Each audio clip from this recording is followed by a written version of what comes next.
자, 말했던 것처럼 우리가 이번 주 말부터 아마 꽃이 많이 필 것 같고 학교에도, 그리고 벚꽃이 펴 있을 때는 나의 시즌이죠. 그래서 점심시간이나 그럴 때 아마 이렇게 사진을 찍고 있을 거야 많이. 그러면 사진 어떻게 찍는 건지 뭐 물어봐도 좋고요. 아니면 찍어달라고 해도 좋고. 혹시라도 야 사진 좀 찍자 그러면 도망가진 말고요. 아 물론 사진 찍기 싫은데 뭐 억지로 찍혀줄 필요는 없는데 어쨌든. 자, 한반도의 지형 형성 과정, 한반도의 지각 변동. 자, 우리 지각 변동이라고 하는 개념부터 이렇게 좀 잡을게요. 자, 우리가 지난 시간에는 이게 한반도라 그런다면 어떤 부분에는 시원생대에 만들어진 변성암이 주로 있고, 뭐 고생대 퇴적암이 주로 있고, 암석이 어떻게 분포하는지 이야기를 했죠. 그런데 이제 오랜 시간이 지나다 보면 지구 내부에서 에너지가 있기 때문에 멘틀이 대류를 하고, 그다음에 우리가 지각판이 계속 움직이잖아요. 그래서 암석은 계속해서 힘을 받아요. 그 힘을 받아서 지각에 변동이 생긴다. 힘을 받으면 당연히 모양이 이렇게 바뀌든지 아니면 뭐 끊어지든지 뭐 그런 일들이 일어날 거 아니야? 그쵸? 자, 그래서 지각 변동에서 핵심은 시간이 지나면서 불규칙하게 힘이 작용하는데요. 힘이 작용하는데 이 힘은 반드시 그 흔적을 남긴다. 흔적을 남긴다. 자, 만약에 땅이 이렇게 있는데요. 왼쪽과 오른쪽에서 서로 미는 힘이 작용했어. 그럼 얘가 이렇게 휘든지 아니면 뭐 이렇게 끊어지든지 힘이 왼쪽과 오른쪽에서 작용하면 그 흔적은 어느 방향으로 남을까? 왼쪽과 오른쪽에서 밀면 그 흔적은 이 방향으로 남겠죠. 생기겠죠. 이렇게 휘니까. 끊어져도 이렇게 끊어지니까.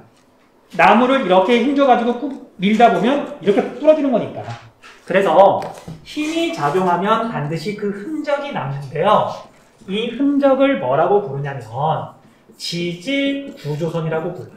지질구조선.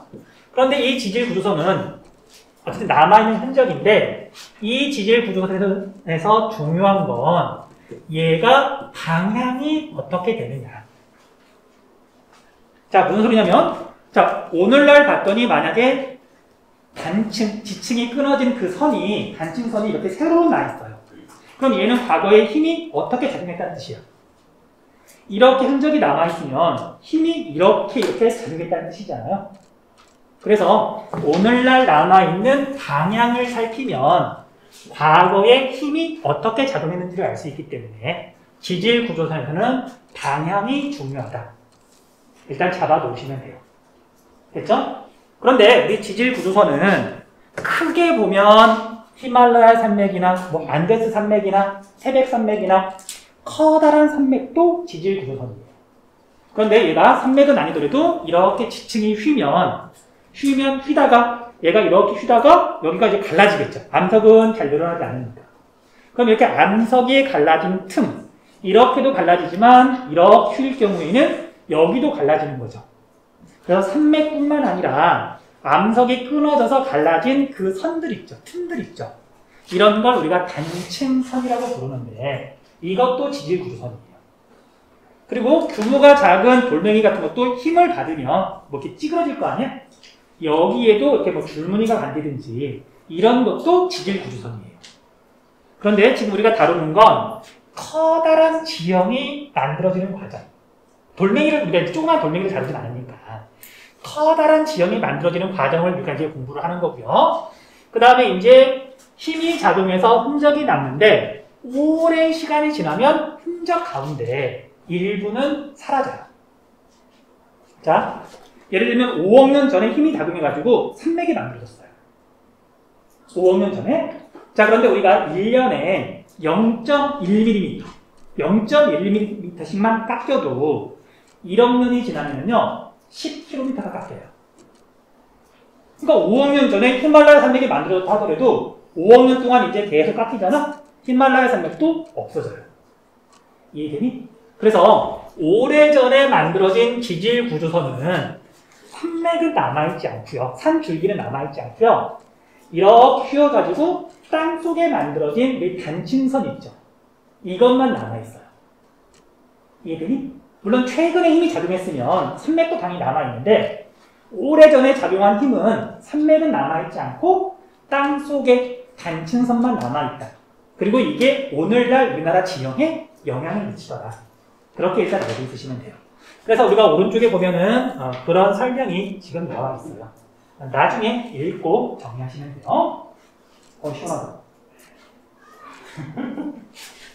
자, 그래서 우리 한반도에서 일어났던 지질 시대별로 중요한 지각 변동을 살펴볼게요.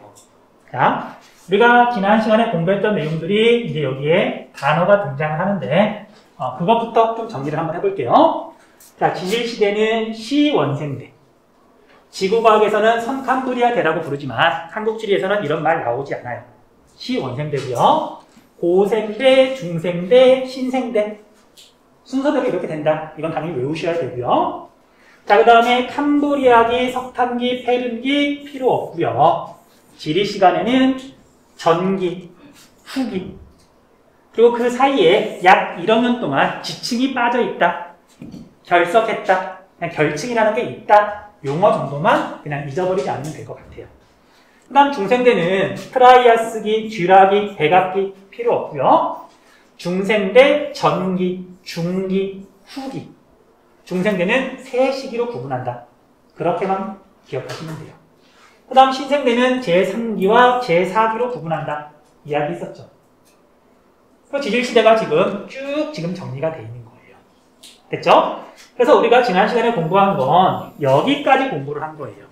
그래서 시원생대에 만들어진 건 변성, 평북, 개마지계, 경기지계, 영남지계 세 덩어리가 큰 게 있다더라. 그 다음에 고생대는 조선누춘군과 평안누춘군이 평남분지, 옥천, 스콕대 두 군데에 이렇게 분포하더라. 그 다음에 여기에 있는 경상누춘군은 경상분지, 경상도 일대에 따로 떨어져 있더라. 공부했던 내용이에요. 자, 그러면 꽤 오래된 기출문제에서 대동누춘군이 나온 적이 있어요. 그러니까 단어가 나와 있잖아. 자, 얘는 상대적으로 중요한 지층일까? 그렇지 않은 지층일까? 그렇게 중요하진 않아요. 그러니까 자세히 설명을 안 했던 거고요. 이것만 기억하면 돼요. 대동누춘군 육성층일까? 해성층일까? 머릿속이 복잡해진다. 자, 육성층일까? 해성층일까? 한반도에 있는 주요 지층 가운데 해성층은 딱 하나. 나머지는 다 육성층. 기출문제에서 물어봤던 것도 얘가 해성층이냐 육성층이냐 그거 물어봤었어요. 근데 지금은 뭐 물어볼 일 없으니까 여러분 지우지 마시고 육성층이라고만 적어놓으세요. 육성층이라고만 적어놓으세요. 그 다음에 신생대 제3기에 쌓인 지층, 제4기에 쌓인 지층인데 얘네들은 면적이 좁아서 북한 지역에 조금 있었잖아. 얘네들은 정답으로 물어보는 경우는 거의 없어요. 넘어갈게요. 자, 그래서 이번 시간에 할 내용은 주요 지각 변동 밑에 부분이에요.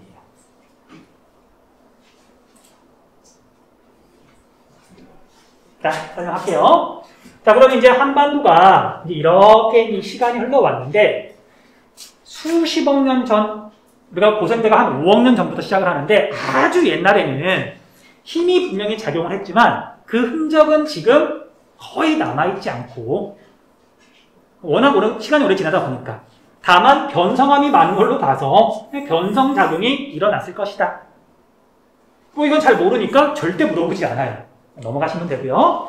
자, 그 다음에 지난 시간에 해성층, 육성층 설명하면서 얘가 원래는 이제 바다였다가 결층이 있다는 얘기는 융기해가지고 한 1억 년 정도 머물렀다가 다시 육성층이 쌓여야 되니까 다시 내려갔다가 오르락 내리락 했었잖아요. 그걸 뭐라고 부르냐면 조륙 운동이라고 불러요. 조륙. 창조한다. 대륙을. 그래서 넓은 범위에 걸쳐서 땅이 지각이 이렇게 올라오는 걸 융기라고 부르고요. 이렇게 아래로 내려가는 걸 침강이라고 부르는데 융기와 침강 이걸 합쳐서 조륙 운동이라고 불러요. 됐어요? 그런데 이 조륙운동은 오늘날 우리나라 어떤 지형에 영향을 미치진 않아요. 이 과정에서 해성층과 육성층이 만들어졌다. 그때 그냥 이렇게 설명하다 보니까 나온 거지 얘가 지각 변동에서 물어보는 내용은 아니에요. 뭐 흔적도 별로 안 남아있고 너무 오래돼요. 됐죠? 자, 그래서 지각 변동은 여기서부터 물어봐요. 여기서부터 여기까지. 됐죠? 일단 개념만 조금 틀만 잡아 놓으시라고요. 자, 그래서 여러분들 밑에 보면 알겠지만 중생대 지각 변동, 그 밑에 신생대 지각 변동 더 자세히 지금 다루고 있어요. 그걸 자세히 설명할 거야. 여기까지는 이렇게 정리를 한 거고요. 오늘 이 부분을 자세히 설명할 거라고. 자, 그래서 중생대의 지각 변동 설명할게요. 자, 고생대까지도 지각 변동이 있었으나 흔적이 많이 남아있지 않고 그 흔적이 현재 우리 한반도 지형에 영향을 미치는 게 거의 없으니까 고생대 이전은 다루지 않는다. 그런데 중생대부터 일어난 지각 변동은 현재 우리 한반도 지형에 영향을 많이 미쳐요. 그래서 여기서부터는 조금 자세히 다루고요. 기억할 건 기억하셔야 돼요. 설명 들어갈게요. 자, 중생대는 크게 세 시기로 구분하는데 여기다가 따로 정리를 좀 할게요. 자, 좀 이따가 정리할 시간 줄 테니까 필기하면서 듣지 말고요. 정리할 시간 줄 테니까 그때 정리하세요.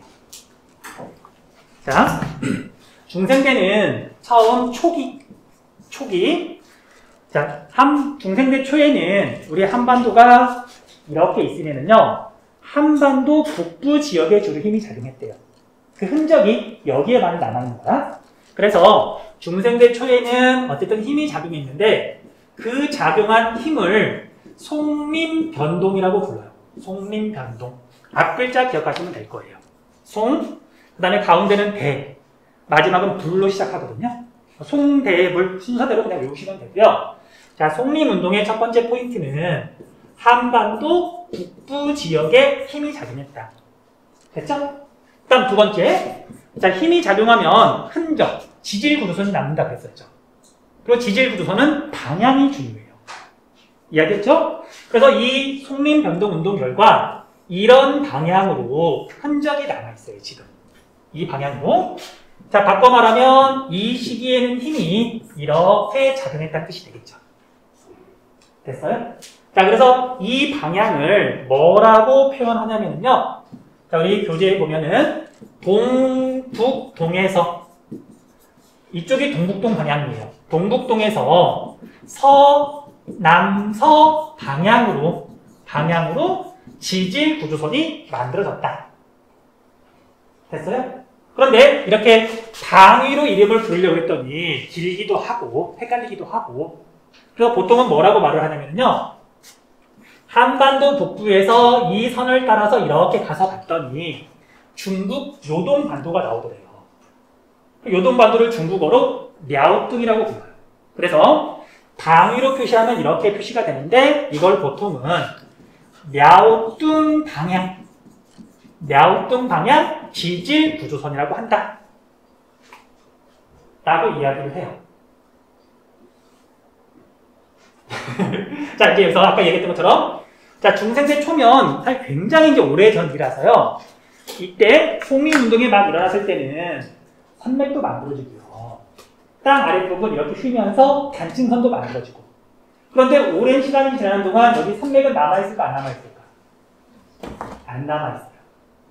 안 남아있어요. 자, 그래서 랴오뚱 방향 지질 구조선이라고 했을 때는 여기에 당시에 만들어진 산맥은 없다.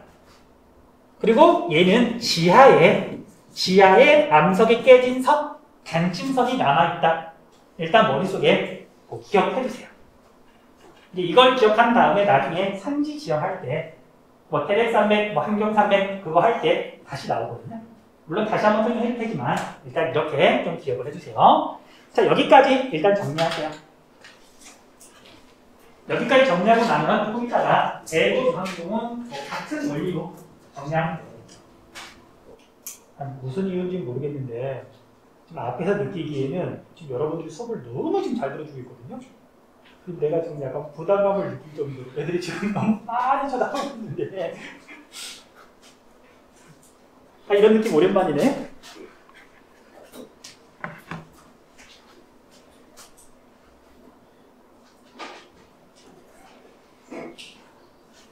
자, 수업 준비 더 열심히 해보면 되지 뭐. 내가. 아무튼. 자, 이제 어쨌든 기본적인 설명 들어갔으니까 이제 계속 이어서 설명을 할게요. 자, 이제 중생대 중기예요. 중생대 중기. 자, 중생대 중기에는 한반도에 이제 얘랑 다른 시기에 다른 힘이 작용한 거야. 자, 이 힘이 뭐라고 부르냐면요. 작용한 걸 대보조산 운동이라고 불러요. 대보조산 운동.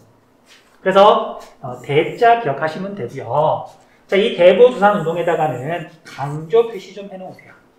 자, 학자들이 조사를 해보니까 한반도 역사상 한반도에 가장 큰 힘이 작용했던 시기라고 그러더라고요.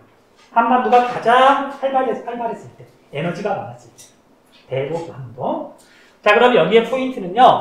얘는 교재에 보면 한반도 전체라고 되어 있는데 주로 한반도 중부지방에 힘이 많이 작용했어요. 한반도 중부지방에. 그럼 당연히 얘도 흔적을 남겼을 텐데, 지질구조선을 남겼을 텐데, 그 지질구조선 방향을 봤더니 얘보다는 조금 더 이렇게 아래쪽 방향이에요. 그럼 학생들이 물어봐. 아니 선생님, 얘랑 다 가로 방향인 것 같은데 왜 구분하냐고. 힘이 다르잖아요. 다른 시대에 만들어진 거잖아. 그러니까 당연히 구분해야 되지. 됐죠? 자, 그래서 이 지질구조선을 뭐라고 표현하냐면요. 방향이니까 동북 방향에서 서남 방향으로 뻗어 있다.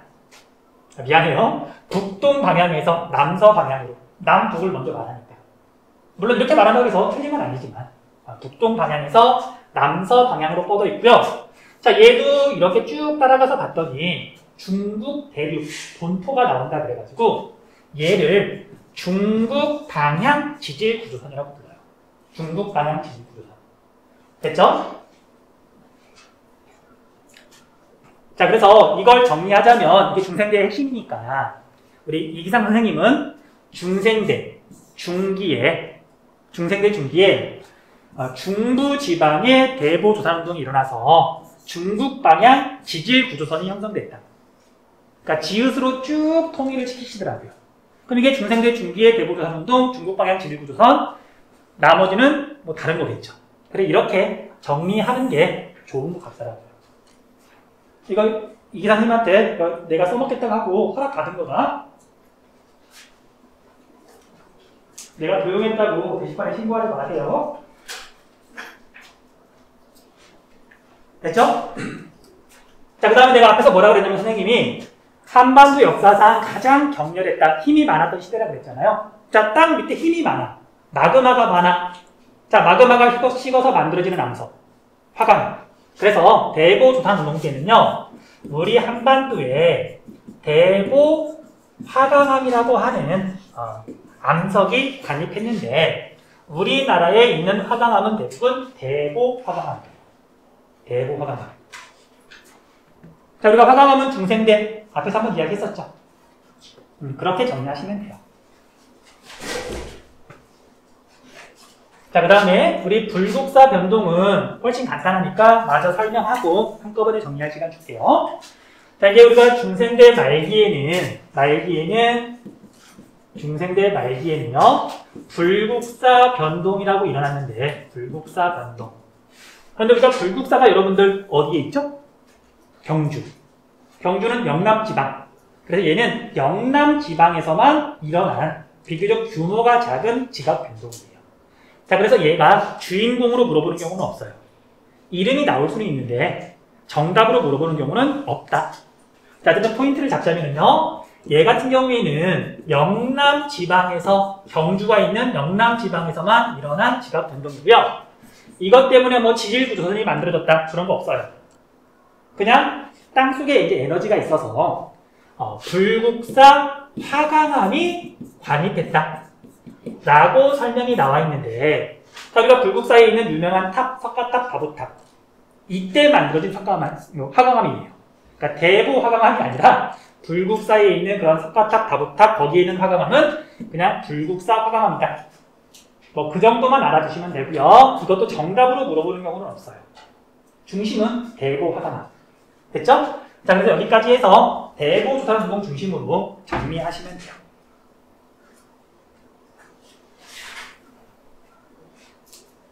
자, 혹시 질문 있는 사람? 중생대, 중기, 중부지방의 중북방향 지질구조.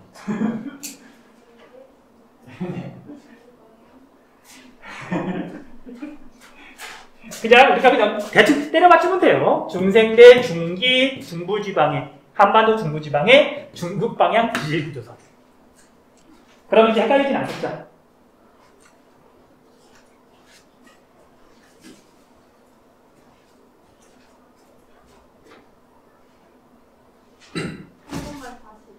한 번만 다시. 중생대 중기의 한반도 중부지방에 중북방향 지질구조선이 만들어졌다. 이게 대보조산운동이다 라고 정리하시면 돼요.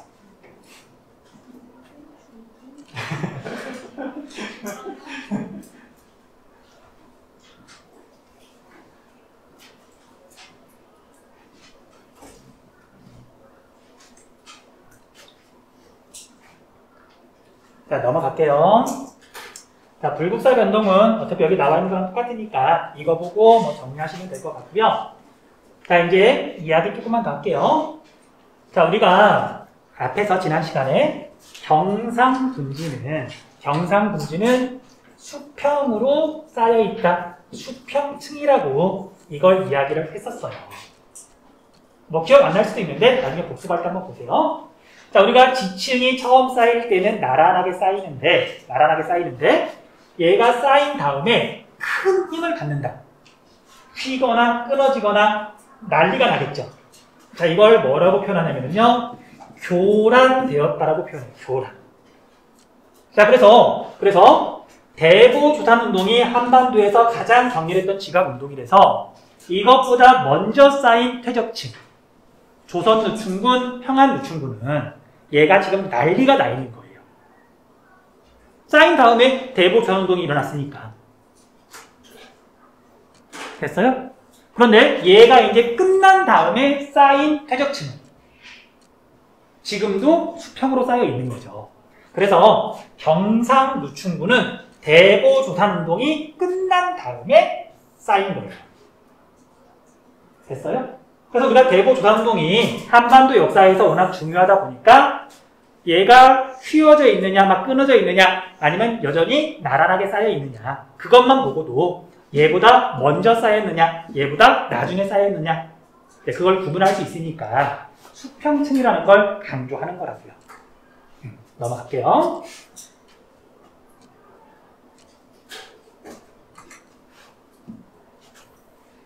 자, 이제 신생대 지각변동으로 갈게요. 신생대 지각변동. 자, 여러분들 이제 한반도는 대보조산운동이 끝난 다음에 영남 지방에 뭐 화강암이 관입하긴 했지만 큰 힘이 작용하지 않고요. 대략 1억 년 이상 계속 침식을 받아요. 지각운동이 끝났으면 그 다음부터는 비가 내리고 물이 흐르면서 계속 깎이거든. 자, 그래서 오랜 시간 동안 깎였더니 신생대가 시작할 무렵에는 신생대 초가 됐더니 한반도는 준평원 상태가 되었다라고 말을 해요. 준평원. 완전히 평평한 건 아니지만 대체로 평탄해졌다. 여기서 이제 시작을 하는 거예요. 자, 다시. 자, 중생대에 지금 송림변동운동, 뭐 대보조산운동 하면서 막 난리가 났었잖아. 근데 이때 만들어진 산맥 같은 거, 산줄기는 다 없어지고요. 신생대가 시작할 무렵에는 한반도가 대체로 평탄해졌는데, 그런데 이때 남아있는 게 있어요. 땅속에 있는 단층선.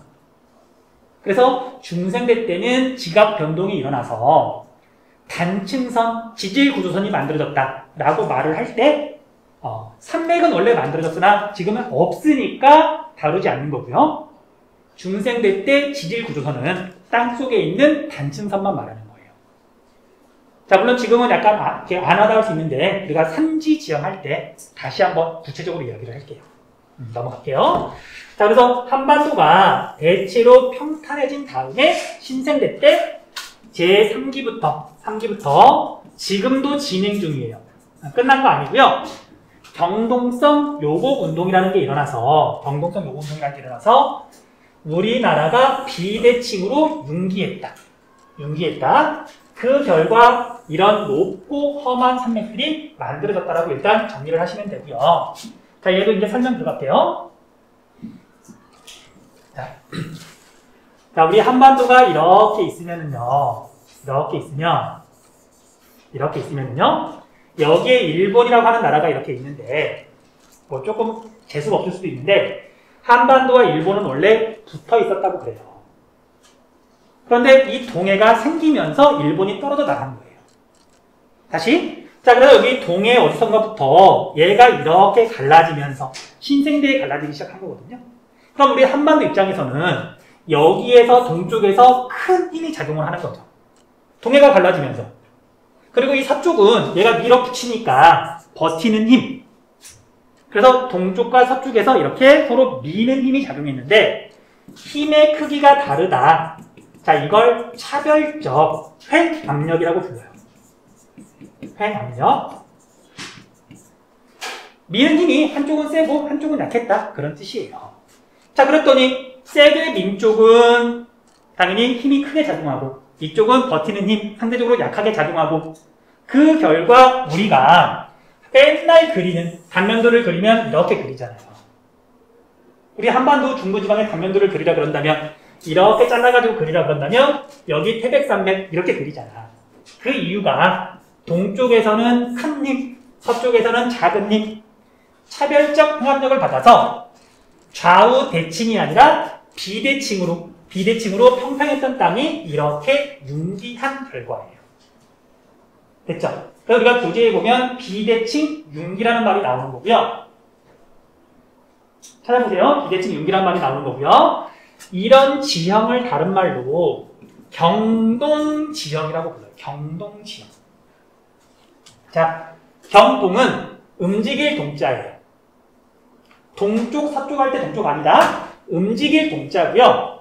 이 경은 치우칠 경, 경사가 졌다. 한쪽으로 치우쳐서 이동했다. 그런 뜻이에요. 다시, 그래서 우리가 비대칭 융기라는 말하고 경동이라는 말하고는 똑같은 거예요. 그리고 우리가 그 교재에 보면 경동성 요곡운동 결과 한반도가 비대칭으로 융기했다는 말이 나오는 거죠. 됐어요? 그런 뜻이고요. 그 다음 평평했던 한반도가 힘을 받아서 이렇게 휘었는데 이제 산맥이 만들어진 거죠. 이 산맥은 오늘날에도 남아있어요. 신생대에 일어난 지각변동이니까. 자, 그래서 경동성 요곡운동 때 힘을 받아서 이렇게 높게 솟은 산맥들이 있어. 함경산맥, 낭림산맥, 태백산맥, 소백산맥. 이 4개 산맥이 바로 융기 때문에 그 신생대 3기부터 일어난 경동성 요곡운동 때문에 융기에서 만들어진 산맥이에요. 앞글자만 적어줄게요. 함경산맥, 낭림산맥, 그다음 태백산맥, 소백산맥 이 4개가 융기해서 만들어진 산맥이다. 그래서 높고 험하다. 이 부분에 해당하니까. 그렇게 지금 정리하시면 돼요. 자, 시간 줄 테니까 여기까지 정리하시고요.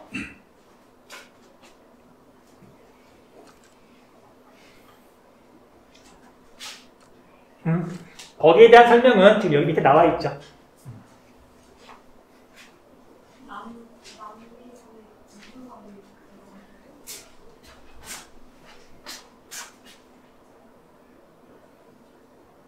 자, 태백산맥, 함경산맥, 태백산맥, 여기에 있는 게 낭림산맥, 이렇게 뻗어 있는 게 소백산맥이에요. 소백산맥. 자, 이 산맥들은 우리가 한국지리 초반에 산맥 몇 개 이름 적어뒀었잖아. 그때 나왔던 산맥들이에요. 높고 험합니다. 자, 이제 빨리 끝낼게요. 자, 그래서 신생대 제3기부터 경동성 요곡운동이 이제 일어나고 있다 그랬잖아요. 지금도 진행 중이라 그랬잖아요. 그래서 우리 한반도는 이렇게 휘었는데 동쪽 지역은 지금도 높아지는 중이에요. 끝난 게 아니에요. 태백산맥은 지금도 높아지고 있는 중이에요. 진행형이다. 넘어갈게요. 자, 그러다가 신생대 제3기의 말부터 제4기에 걸쳐서 화산 활동이 일어났어요. 자, 질문. 중생대 때 한반도에 화산 활동이 일어났을까? 안 일어났을까? 대북 선운동, 땅속에 에너지가 많았는데 화산 활동 당연히 일어났어요. 그런데 그때 만들어진 화산 지형은 지금 많이 남아있다? 별로 없다?